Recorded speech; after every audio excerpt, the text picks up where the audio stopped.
আচ্ছা, কখনো কি ভেবে দেখেছেন একই সোনালী মুরগির বাচ্চা কিনে কেউ কেন লাভ দ্বিগুণ করে আর কেউ বারবার লোকসানে পড়ে? রহস্যটা কিন্তু খুব সাধারণ। এর নাম তাপমাত্রা ব্যবস্থাপনা। অনেক খামারি ভাবেন সোনালী মুরগি তো দেশি মুরগির মতোই, ছেড়ে দিলেই বড় হয়ে যাবে। এইটাই সবচেয়ে বড় ভুল। সোনালী মুরগি পালন কোনো আন্দাজের কাজ না, এটা পুরোপুরি বিজ্ঞান ভিত্তিক।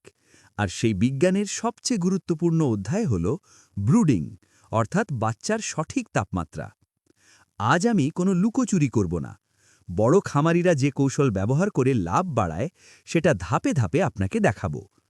প্রথম দিন থেকে মুরগি বিক্রি করা পর্যন্ত কিভাবে তাপমাত্রা নিয়ন্ত্রণ করবেন যাতে মৃত্যুহার কমে, ওজন দ্রুত বাড়ে এবং লাভ নিশ্চিত হয়। এই ভিডিও আপনার খামারের হিসেব বদলে দিতে পারে, তাই শেষ পর্যন্ত মনোযোগ দিয়ে শুনুন। সেকশন ১। কেন তাপমাত্রা এত গুরুত্বপূর্ণ? একদিনের সোনালী বাচ্চা নিজের শরীরের তাপমাত্রা নিয়ন্ত্রণ করতে পারে না।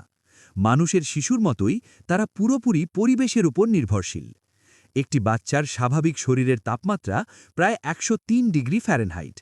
এই তাপ ধরে রাখতে তাদের বাইরে থেকে গরম দরকার। এখন ভাবুন, যদি পরিবেশ ঠান্ডা হয়, তাহলে বাচ্চা তার সব শক্তি ব্যয় করবে শুধু শরীর গরম রাখতে। খাবার খেলেও ওজন বাড়বে না। ফলাফল, বৃদ্ধি বন্ধ, রোগ প্রতিরোধ ক্ষমতা কমে যায় আর শুরু হয় ঠান্ডাজনিত রোগ। এভাবেই হয় অ্যাসাইটিস, পেটে পানি জমা এবং একের পর এক মৃত্যু। আবার তাপমাত্রা বেশি হলে কি হয়? বাচ্চারা হাঁপাতে থাকে, খাওয়া বন্ধ করে দেয়, এক কোণে পড়ে থাকে। এটাকে বলে হিট স্ট্রেস, অর্থাৎ তাপমাত্রা কম হলেও ক্ষতি, বেশি হলেও ক্ষতি। এই সামান্য ভুলের কারণেই আপনার টাকা খরচ হয় কিন্তু লাভ আসে না। বড় খামারিরা এই বিজ্ঞান বোঝে বলেই সফল। সেকশন ২। সাধারণ খামারিদের মারাত্মক ভুল। প্রথম ভুল, অনুমানের ওপর ভরসা করা। একটা বাল্ব জ্বালিয়ে ভাবেন গরম তো লাগছেই, কিন্তু আপনার শরীরে গরম লাগা আর বাচ্চার প্রয়োজনীয় তাপমাত্রা এক জিনিস নয়। থার্মোমিটার ছাড়া ব্রুডিং মানেই লোকসান। দ্বিতীয় ভুল, ঋতু না বুঝে একই ব্যবস্থা রাখা।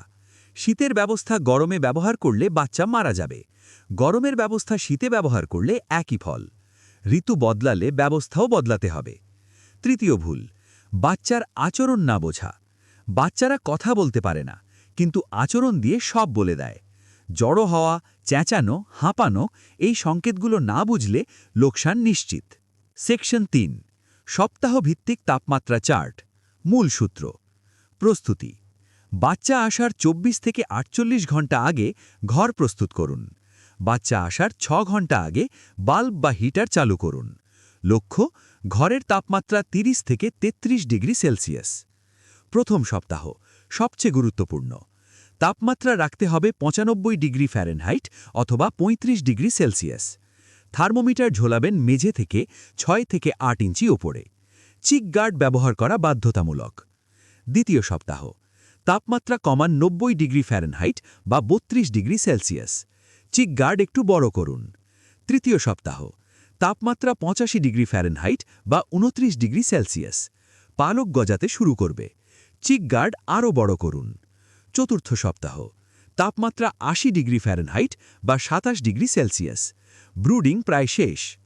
পঞ্চম সপ্তাহ ও পরে, ঘরের তাপমাত্রা রাখুন ৭৫ ডিগ্রি ফ্যারেনহাইট বা ২৪ ডিগ্রি সেলসিয়াস। কৃত্রিম তাপ সাধারণত দরকার হয় না। সেকশন ৪। বাচ্চাই আসল থার্মোমিটার। তাপমাত্রা ঠিক থাকলে বাচ্চারা সমানভাবে ছড়িয়ে থাকবে, খাবে, পানি খাবে, ঘুরবে, কোনো অস্থিরতা থাকবে না। তাপমাত্রা কম হলে সব বাচ্চা বাল্বের নিচে জড়ো হবে, জোরে চেঁচাবে। সমাধান, বাল্ব বাড়ান, নিচে নামান, চিক গার্ড ছোট করুন। তাপমাত্রা বেশি হলে বাচ্চা দূরে সরে যাবে, মুখ খুলে হাঁপাবে, ডানা ছড়িয়ে বসে থাকবে। সমাধান, বাল্ব কমান, ওপরে তুলুন, বাতাস চলাচল বাড়ান। সেকশন ৫। ঋতুভিত্তিক ব্যবস্থাপনা। শীতকালে লিটার পুরু রাখুন ৩ থেকে ৪ ইঞ্চি। পর্দা নামিয়ে রাখুন কিন্তু গ্যাস বের হওয়ার পথ রাখুন। বাড়তি তাপের ব্যবস্থা করুন সতর্কতার সাথে। গরমকালে লিটার পাতলা, প্রায় ২ ইঞ্চি। ভেন্টিলেশন বাড়ান, পর্দা তুলে দিন, প্রয়োজনে ফ্যান ব্যবহার করুন। পর্যাপ্ত ঠান্ডা পানি দিন। সেকশন ৬। বাড়তি জরুরি টিপস। আর্দ্রতা রাখুন 50 থেকে 70%। লিটার সব সময় শুকনো রাখুন। প্রতি ব্যাচের পর খামার ভালোভাবে জীবাণুমুক্ত করুন। 2 ব্যাচের মাঝে কমপক্ষে 15 দিন বিরতি দিন। সোনালী মুরগি পালন কোনো ভাগ্যের খেলা না, এটা জ্ঞান, পর্যবেক্ষণ আর সঠিক ব্যবস্থাপনার ফল। প্রথম সপ্তাহে 95 ডিগ্রি, এরপর প্রতি সপ্তাহে 5 ডিগ্রি কমানো।